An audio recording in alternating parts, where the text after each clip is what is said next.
Because with that, you can always overcome anything that comes against the two of you. One's your friends, true one's friends. your friend, true friends. You won't take anything personal, and you'll be able to resolve issues well and right on time. Awesome. Yeah. Awesome. My brother. For me, I think it will be 6 and 7. Six. Yeah, resisting Lingering disagreements and the urge to fight. Because that's where he is. I think that will be honestly. Because there is always that urge to just want to prove each other right. I'm right, say I know you're not the one that's Yes. right. But when you guys just have an understanding that anytime we have disagreements, Nobody fights it. Yeah. Let it not pass tonight. Let it not pass the other day. And it's because disagreements will always come. Yeah. Even with our own selves, we disagree with ourselves sometimes. Yes. This internal battle, we also just that we have to resist, lingering disagreements. I think that one. Yeah, I like that. Like Pastor I said, like that's where you are. Hey God, I beg. No worry, he has answered you already. The sad thing now is I'm the only single person. Don't worry, just very well. For me, I think the one I love the most is daily affirmations and reminders.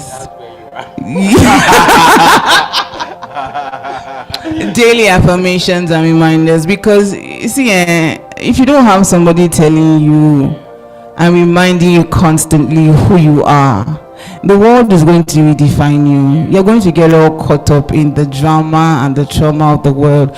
But if your partner can really just be solid on that, then it doesn't matter what anybody sees outside. Once you know that the guy at home or the babe at home has got you, everybody can jump off a cliff for like you're going to hug transformer. Anyway, I just wanted us to go through so people could also see those stuff. So now we're going to be digging in. So the Suleiman said something, and I like the way they did their presentation, and they said something very awesome. The devil destroys the nation by attacking the family unit, and that was a powerful statement. And I want us to watch their video and hear it. I want people out there to hear it, because it's awesome that a Nollywood couple can actually have this perspective, because the media literally shapes the minds of the society. And to hear these lovely people who have been married for 6 years already understand that if the devil is able to destroy the nation, the only way he's going to do that is by attacking the family unit. So I want us to watch that video, and then we'll take it from there.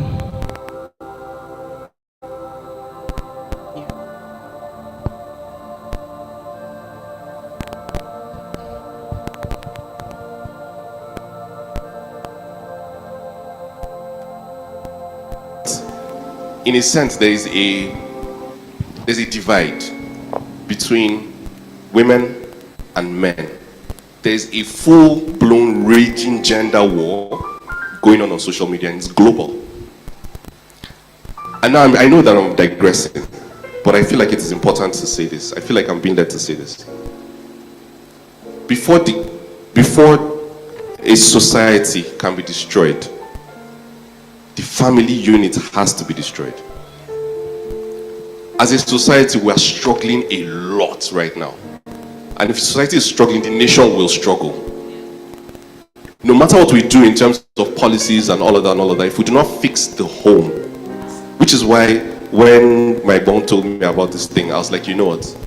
We will do this. I will fight the urge to run away, and we'll do this. The family is important. The home is important.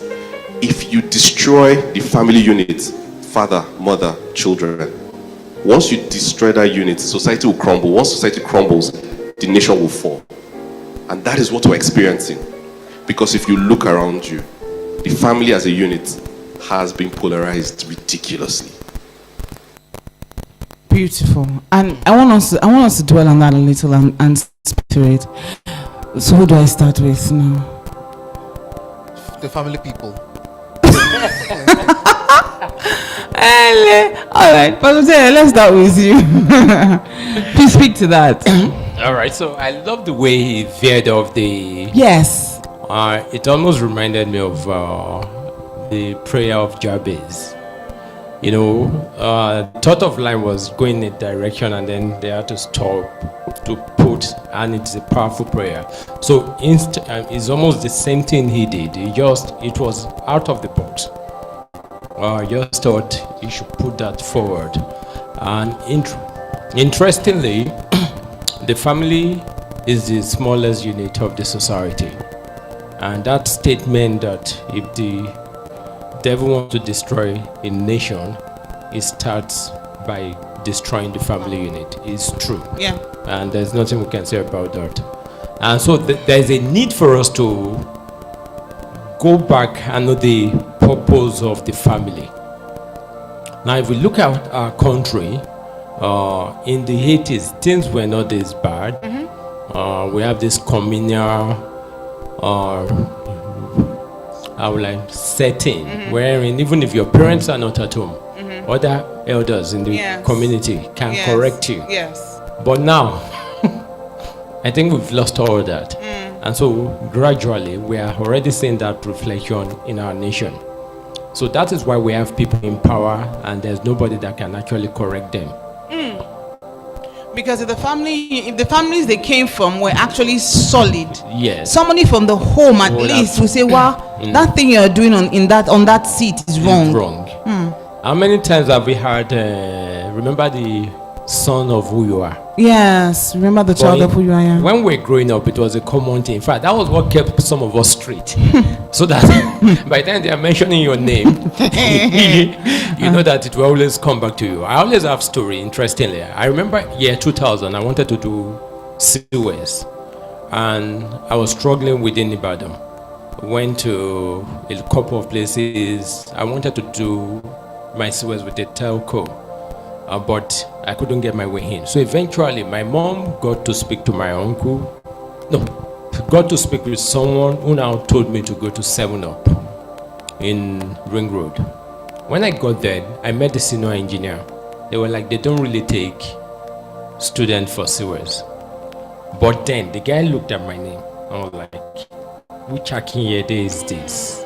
And was like, and I told him, it was not like I used to have an Oga in Nigerian bureaus who was like, and I said that was my uncle. I was like, wow, because of this man, even if we don't need you, I will take you. It's because your uncle was good. Yes. So the same thing could have happened if it was bad. Yes. But then, coming back to the main point, if the devil wants to destroy the nation, it still gets at the family. And we need to ensure that the family unit is maintained so that we can win. I'll come back to you on that. And don't tell me they are single, so you cannot do this. So I'd like to take it from the beginning of creation. Thank you. Right? There was Adam, there was Eve, a family. A family unit. All it took the devil needed. Thank you. Was to sow that seed. Yes. Sow that evil seed. And that evil seed sort of transferred to the children. It did. And so that children carried it on, and here we are.